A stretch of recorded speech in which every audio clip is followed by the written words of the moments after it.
about to listen to the Dr. Daliah Show. Sassy, stimulating medical talk radio. Any medical advice Dr. Daliah Wax gives on her show should not be substituted for an actual visit to your medical provider. And now, here's Dr. Daliah.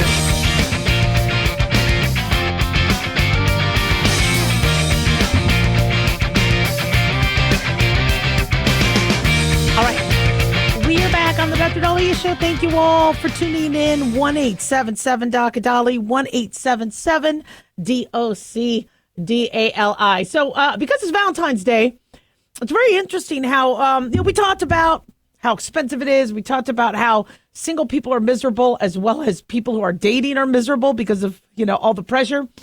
But one thing we don't talk about is how some people have been putting off. I know a lot of you are procrastinators, putting off elevating your relationship or making that first move until Valentine's.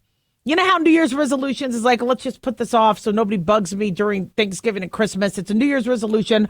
I'll go on a diet then, or I'll stop drinking then, or stop smoking then. So I'll put it off till January. Well, a lot of people are using Valentine's for that same reason. Well, now Valentine's falls on a weekend. We got today, and then Valentine's weekend, as well as President's Day weekend, which means this is the weekend. If you were going to do something, you put it off to do, what are you going to do about it?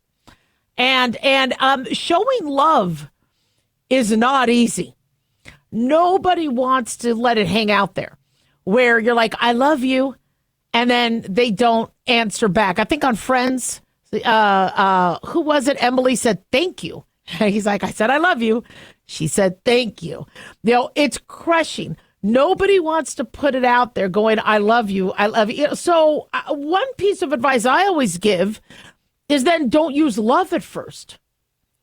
If it's too much of a step from you guys are friends and you've dated and you flirted to I love, maybe don't go there yet.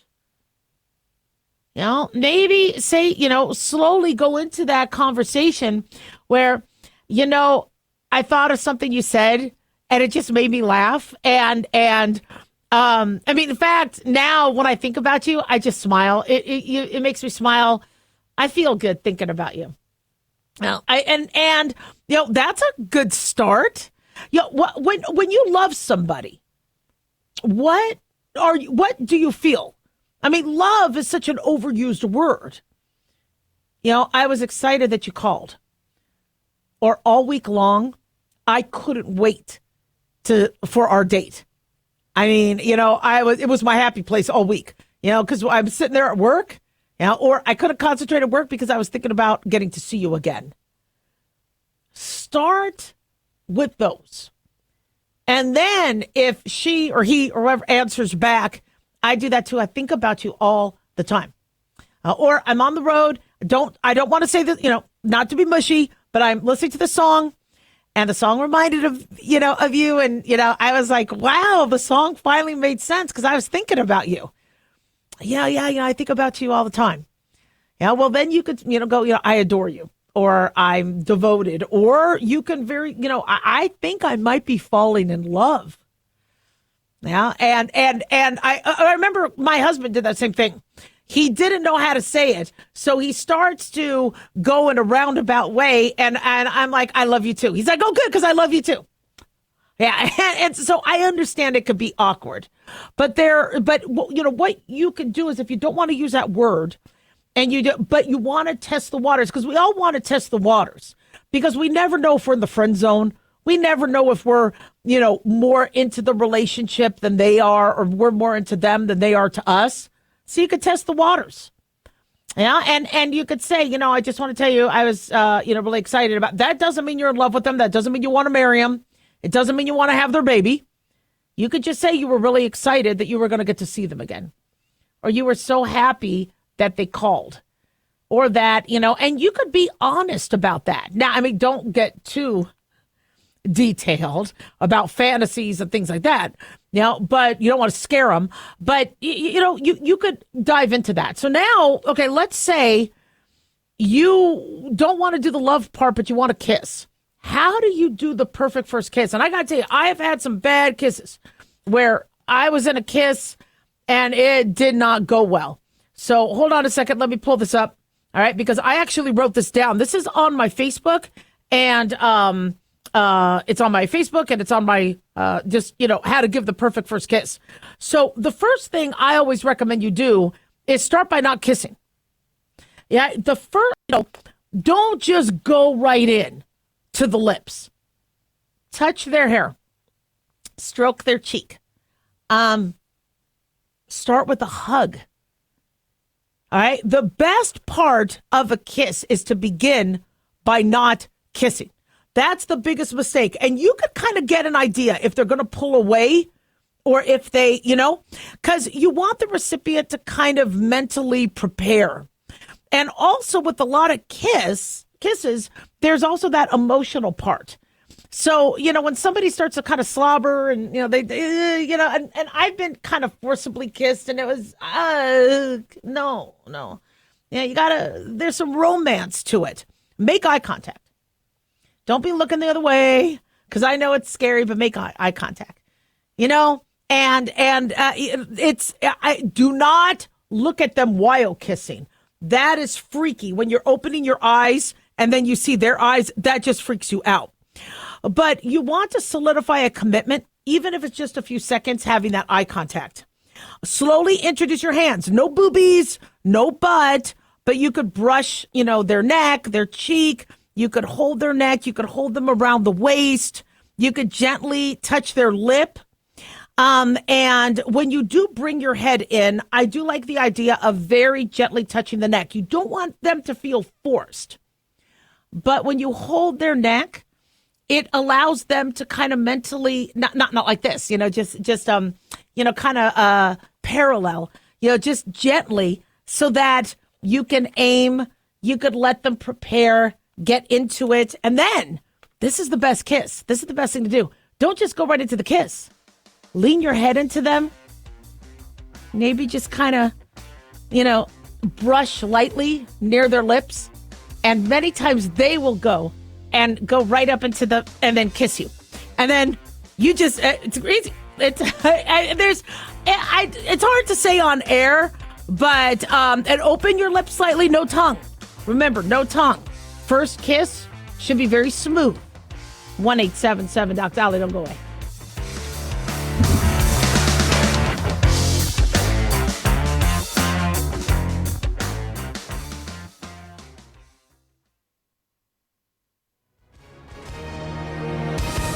Hi, everyone. If you've been injured in an accident and think you deserve compensation, listen up. We have legal professionals standing by right now to answer your questions for free. They'll tell you if you have a case and how much it's potentially worth. Call 800-710-5100. I'm here with spokesman John Wolf. So, John, tell our listeners who should call right now. Well, Maria, first off, thank you for having me join you to answer the listeners' questions. Now, as far as who should call in, anyone who's been injured in an accident and think you deserve compensation, give us a call right now and find out how much your case is potentially worth. Call 800-710-5100. Thanks, John. You heard it, folks. If you think you deserve compensation, call now to find out how much you qualify for. 800-710-5100. Advertisement sponsored by Legal Help Center. May not be available in all states. At Hotshot Secret, we share the science behind common diesel problems and their solutions. For example, Hotshot Secret Stiction Eliminator. Stiction, that sticky friction, undermines the performance of diesel engines. Third-party ASTM testing verifies that Stiction Eliminator removes 2 times as much stiction than any alternative on the retail shelf. Stiction Eliminator is formulated to be left in the engine oil. It works as you drive. Available at truck stops, Tractor Supply, O'Reilly's Auto Parts, and online at HotShotSecret.com. Hotshot Secret. Powered by science. In a study, it was found that 33% of 44 herbal supplements had no trace of the advertised herb. Don't let that happen to you. Hi, this is Dr. Mitch.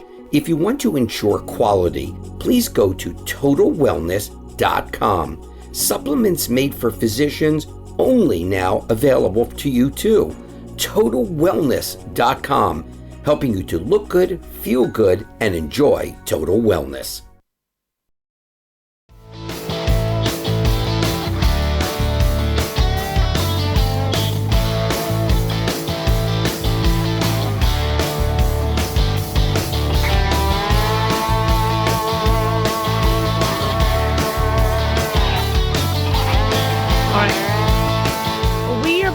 Daliah Show. Thank you all for tuning in. 1-877 Dr. Dali, 1-877 DOCDALI. Big thanks to Talk Media Network for making the show happen. Big thanks to Daniel, our producer, and big thanks to you all for tuning in. We really do appreciate it. Don't forget to follow us on Twitter or X at Dr. Daliah, Facebook, The Dr. Daliah Show, YouTube, click like and subscribe.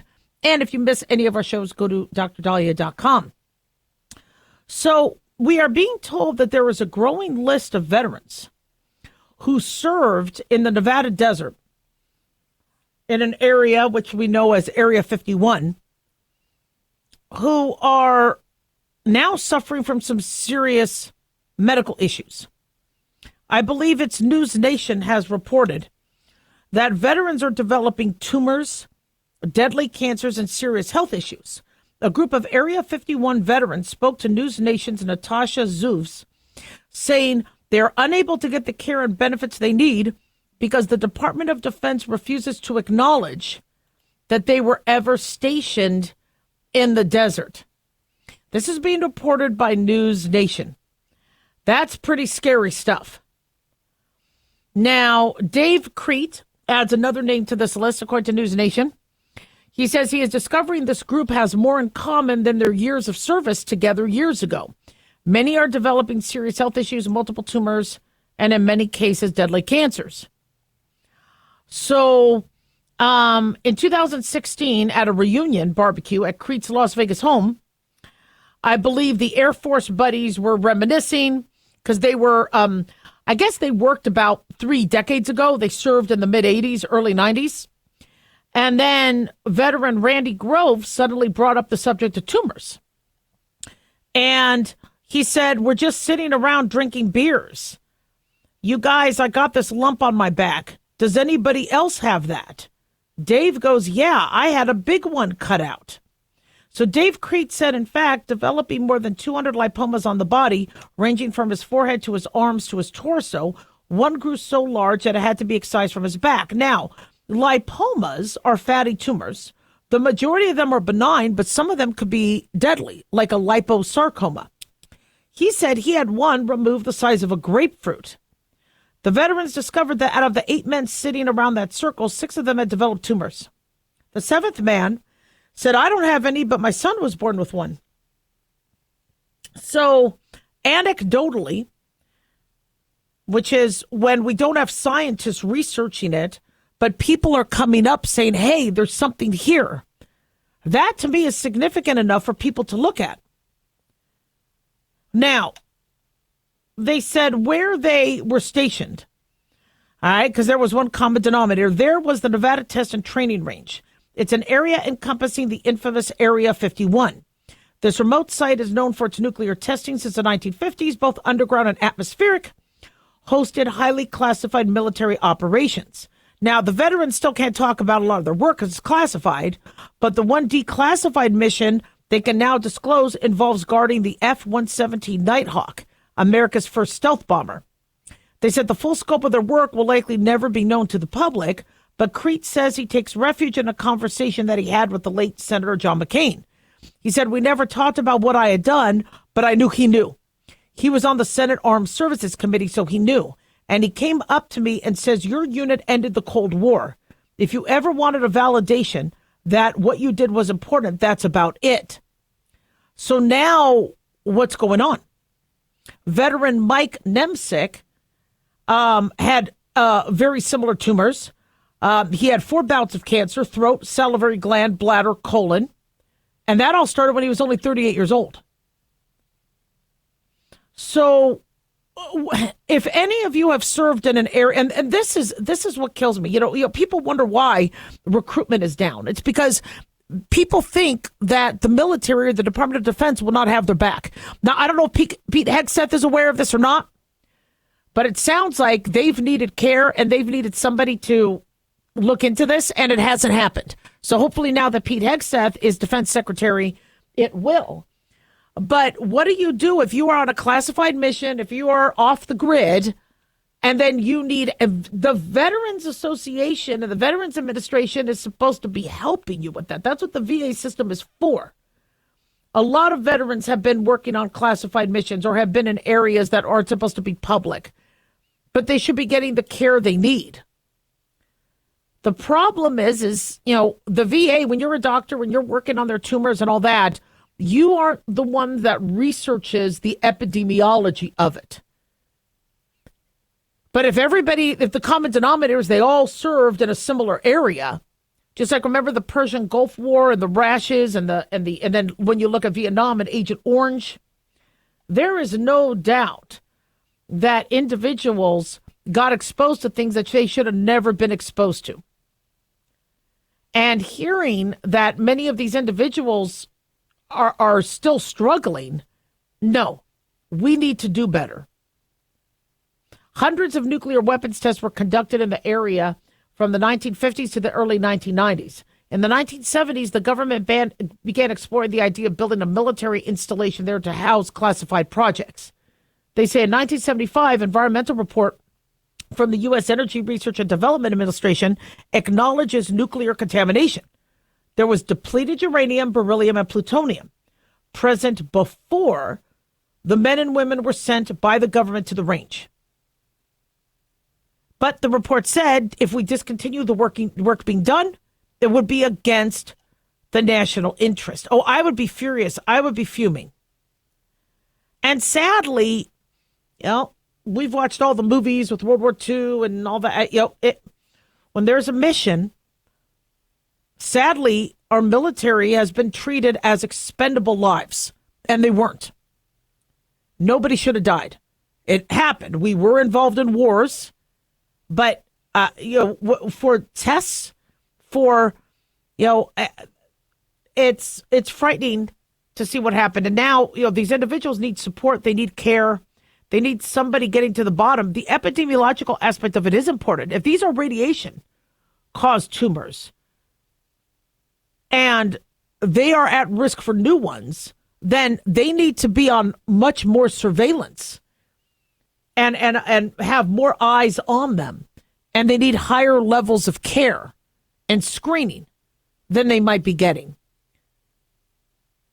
And, it takes a bunch of them hanging out at a reunion to finally talk about this. I trained at a hospital, loved this hospital. They did a great job. But the more I talk to individuals, the more I find out that so many people who were in the, not necessarily the medical school class, but in the training generation before me, and I'm not talking about a 20-year generation, I'm talking about a few-year generation, got cancer. Many of them dead already. And then you wonder, did something happen? Were we exposed to something at the hospital? This really kind of strikes a chord because I was talking to one of my buddies and they said, yeah, this person died of this person died of this. And I'm like, there's only a few people I know that might not have gotten a tumor. And then I went and called one of my other friends, or I was out to dinner, and he said, yeah. Oh, I have cancer. Look. And he lifted up his shirt and he showed me what he had. And I'm like, there might be something to this.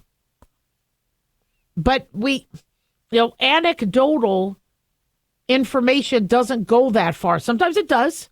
Now there's forms of marijuana and pharmaceutical formulations for seizures because anecdotally people were saying, look, I was able to do, to stop seizures, using marijuana in my child, and doctors are like, okay, we need to study this because I don't want it. But so sometimes something anecdotal will make it all the way to a pharmaceutical company or make it all the way to the CDC.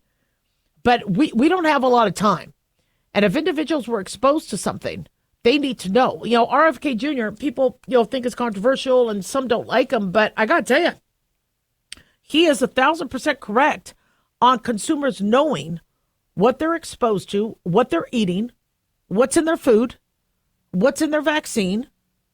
Absolutely. Because it's things like this that make people not trust the government. Really? You're going to let your servicemen and women die knowing there's plutonium and beryllium and uranium and other sorts of radioisotopes that could cause them damage? And, but for the nation's best interest. People need to be aware, and you need to provide protection. They had radiation suits then. They could have provided protection. So hopefully we find out more. Hopefully Pete Hegseth becomes aware. But to be denied care because technically you were in a place that didn't exist, like Area 51. Yes, it did exist. Come on. 1-877 Doc Dali.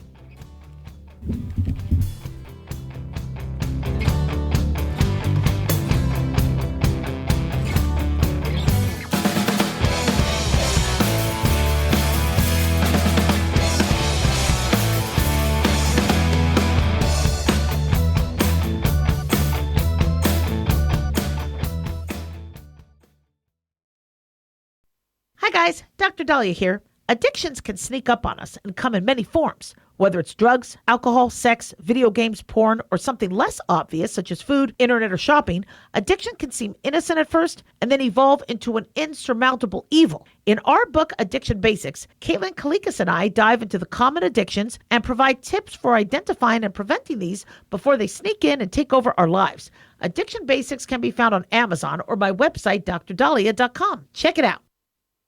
Lisa Wolf here to tell you about our newest website for old-time radio lovers. It's 100radioshows.com. At this site, there are 5 old-time radio shows waiting for you to download free as our gift to you. And be sure to browse the additional 700 old-time radio shows available to you for 70% off by using the promo code RADIO at checkout. This is a limited-time offer, so log on to 100radioshows.com. That's 100radioshows.com.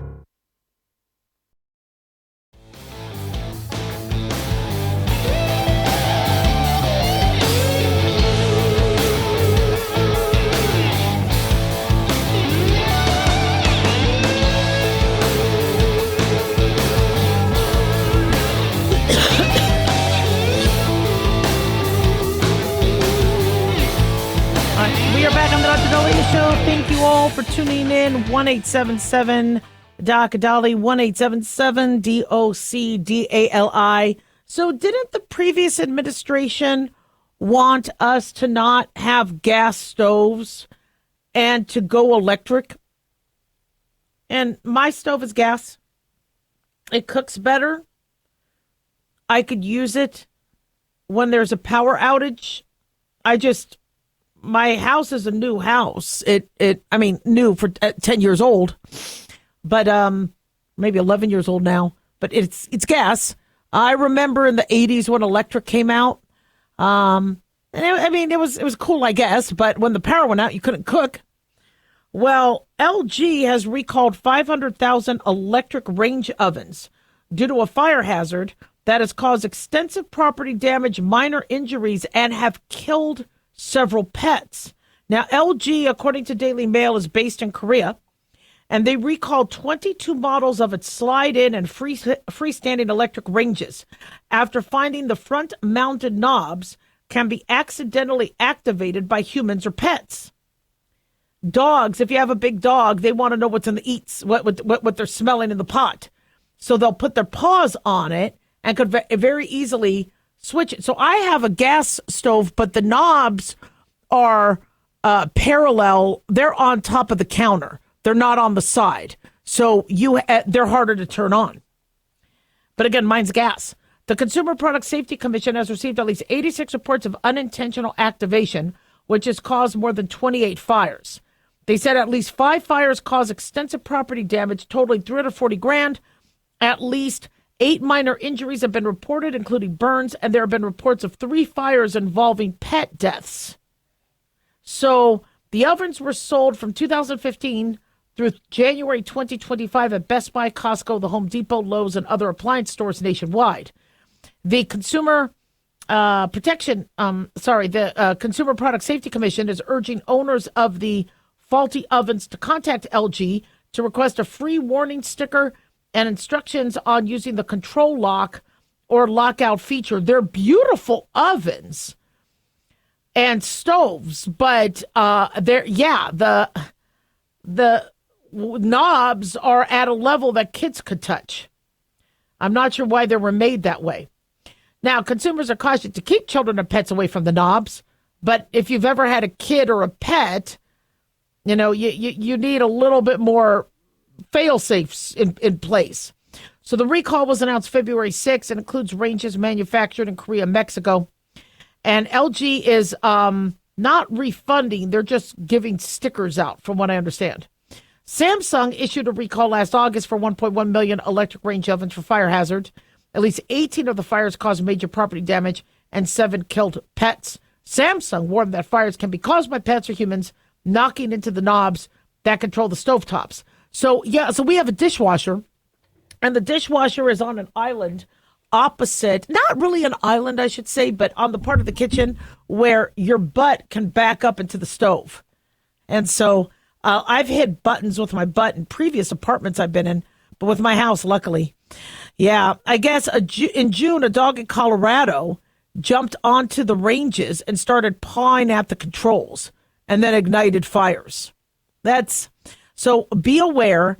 And again, this could still happen with a gas stove too, but I just feel like electric. I don't know. Me and electric vehicles, I'm just nervous, and I've seen them be impossible to put out.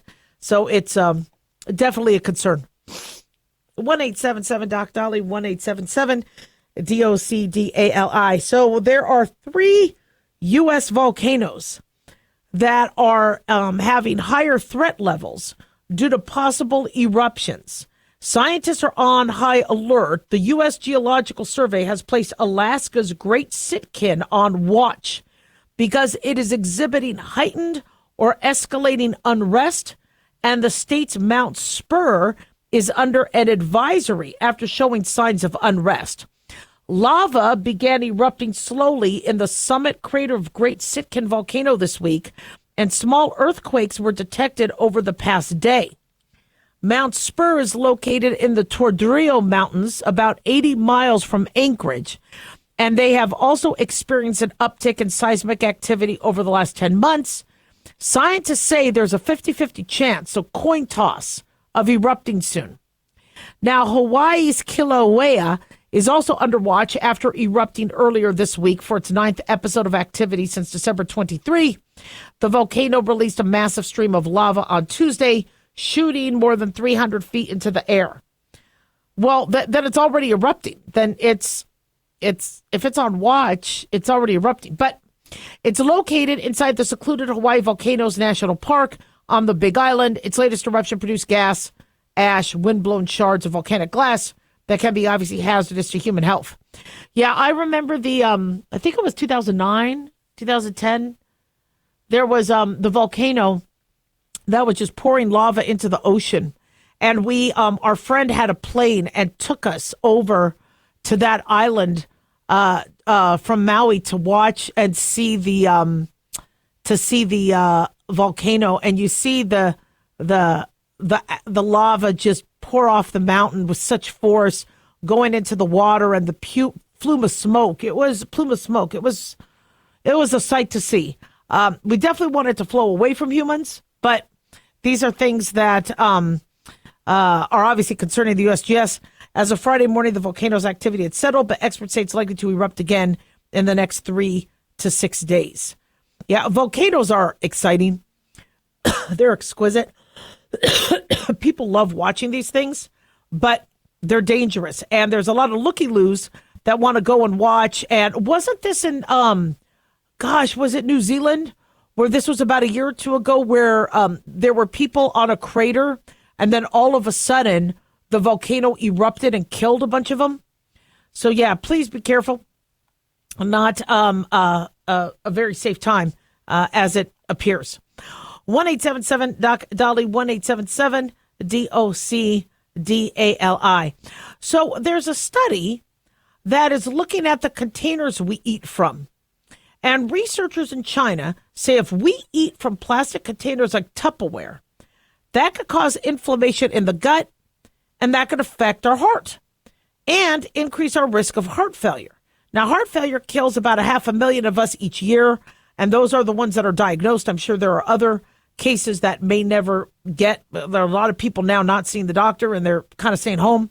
But there was a study that China did. It was a 2-part study where researchers asked 3,000 people how often they ate from plastic takeout containers and whether they had heart failure or risk factors like high blood pressure, irregular heartbeats, heart attack, or heart disease. And they found that exposure to the plastics led to a 13% increased risk of developing heart failure. Then they exposed lab rats to water that was poured into plastic containers and contaminated with the chemicals. These are leachates. And the team found that the rats exposed to the contaminated water for 3 months had modified gut microbiota metabolites, particularly those linked to inflammation and oxidative stress. So the rats also suffered damage to their heart muscle tissue.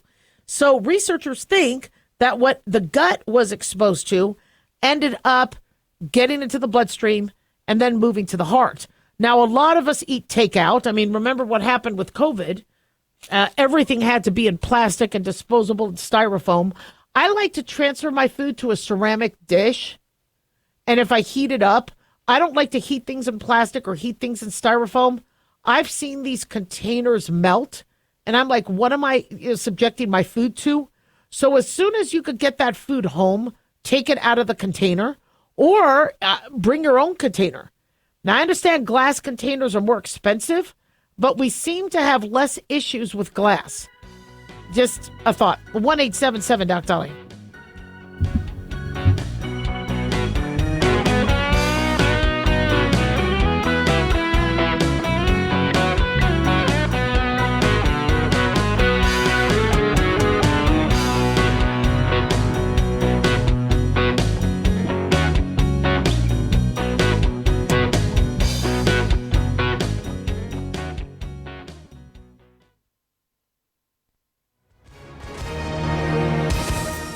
Hi, everyone. If you've been injured in an accident and think you deserve compensation, listen up. We have legal professionals standing by right now. They'll tell you if you have a case and how much it's potentially worth. Call 800-910-7500. That's 800-910-7500. Call now to find out how much your case could be worth. Advertisement sponsored by Legal Help Center. May not be available in all states. At Hot Shot Secret, we share the science behind common diesel problems. For example, Diesel fuel cetane levels. the cetane rating in diesel fuel is 42 to 45. Most diesel engines operate more efficiently with a cetane rating of 48 to 50. One treatment of Hot Shot Secret Diesel Extreme will raise your cetane 7 points, increase fuel economy, and improve cold starts. Hot Shot Secret Diesel Extreme is available nationwide at truck stops, fine farm and auto stores, and online at hotshotsecret.com. Hot Shot Secret, powered by science. Self-reliance. It's not a phrase we hear much in our culture these days. It might conjure up images of pioneers, the West, rifles, strapping men, and strong women. But what does it mean for us in today's world? The New American Magazine has just released its latest collector's edition, Self-Reliance, Foundation of Freedom. In it, the New American authors outline the necessity of self-reliance for a free people, tips for self-reliant living, and the importance of not giving up hope. This unique edition includes articles on the self-sufficiency of the founders, preparing for a worst-case scenario, firearms, financial self-reliance, the importance of community, and many other topics by expert writers. Now, for a limited time, the New American is offering a bundle of 3 collector's editions, Self-Reliance, The Great Reset, and Trump World, for just $19.95. Available at shopjbs.org. Visit shopjbs.org today.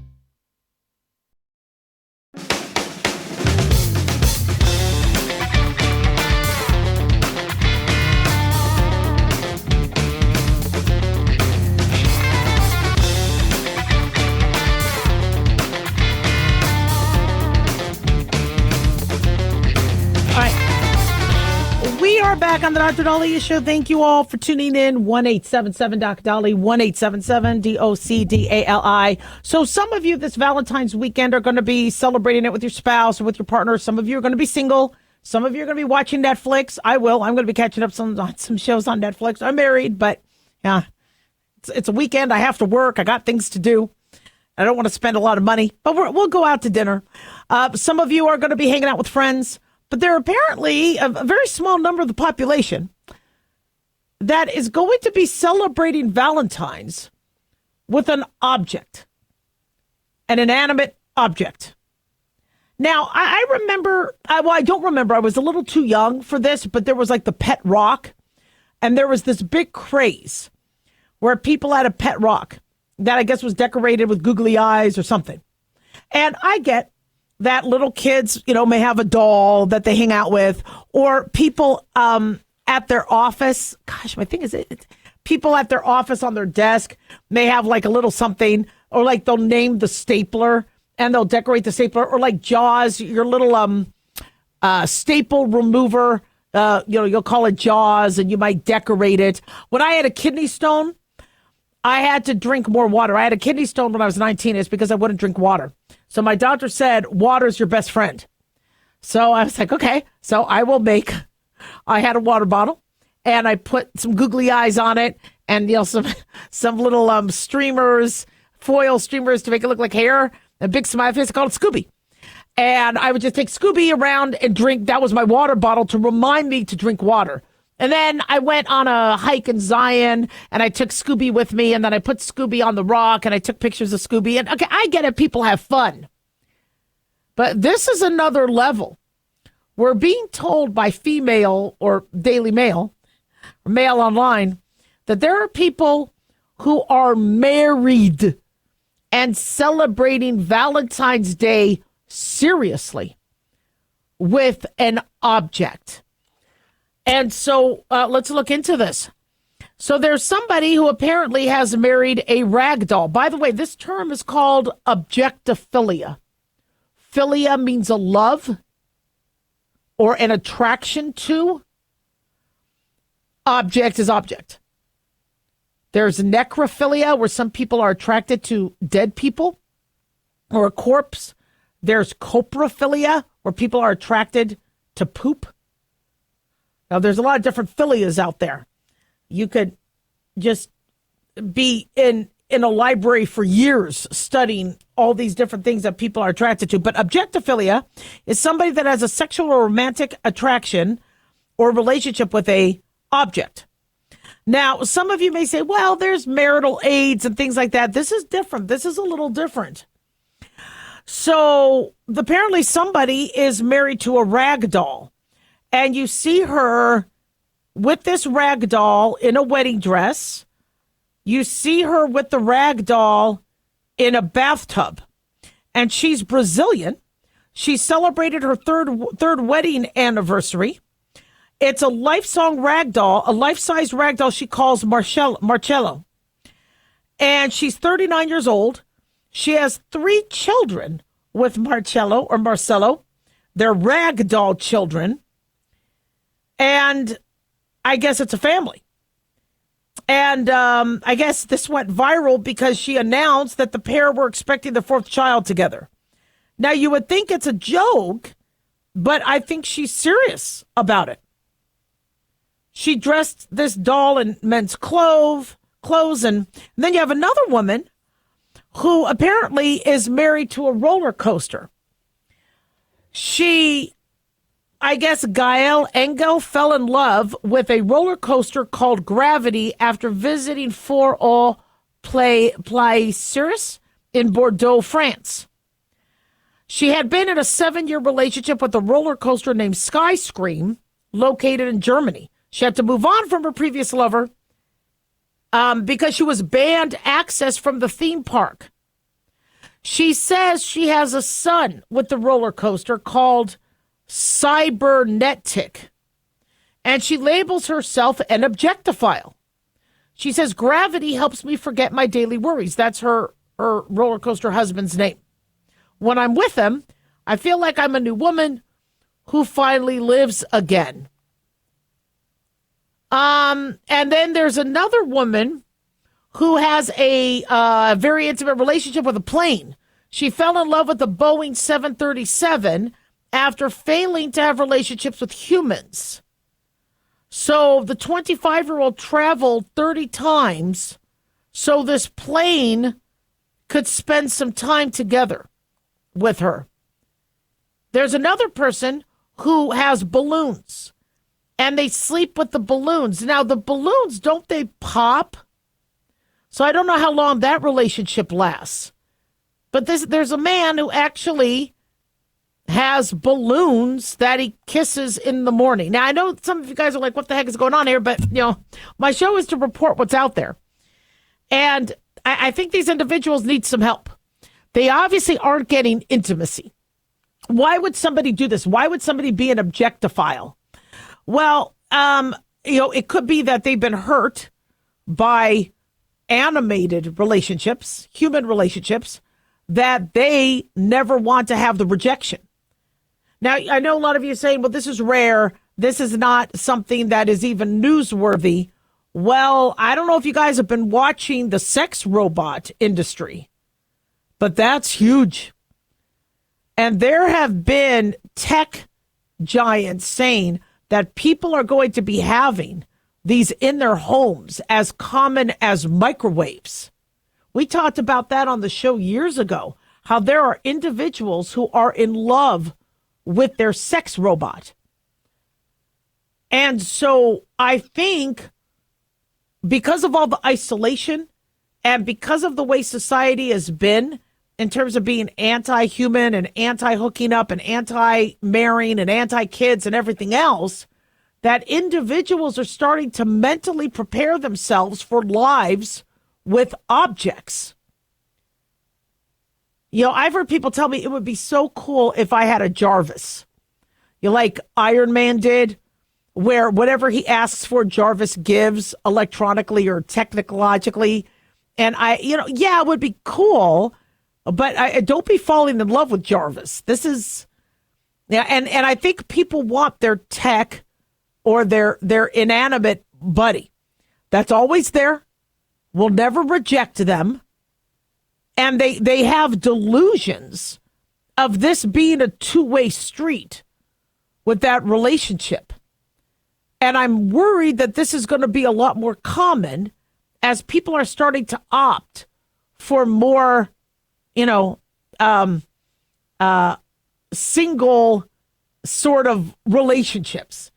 I mean, the sex toy industry, the dolls, there are a lot of people who prefer being single and in these sessions, and they're very satisfied with a non-human. And so I think this might be a lot more common than you think.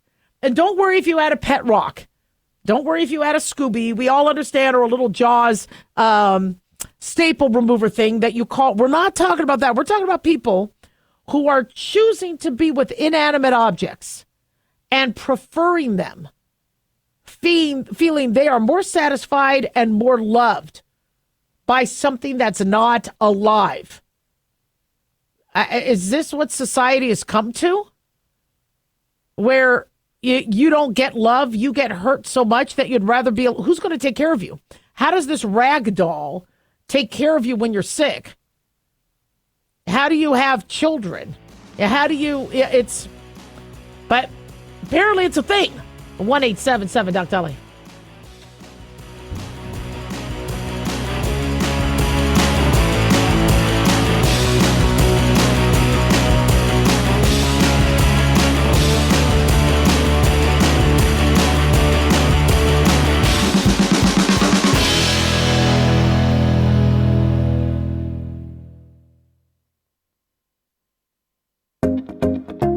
Did you know that healthy arteries make a gas? Yes, actually 3 known gases.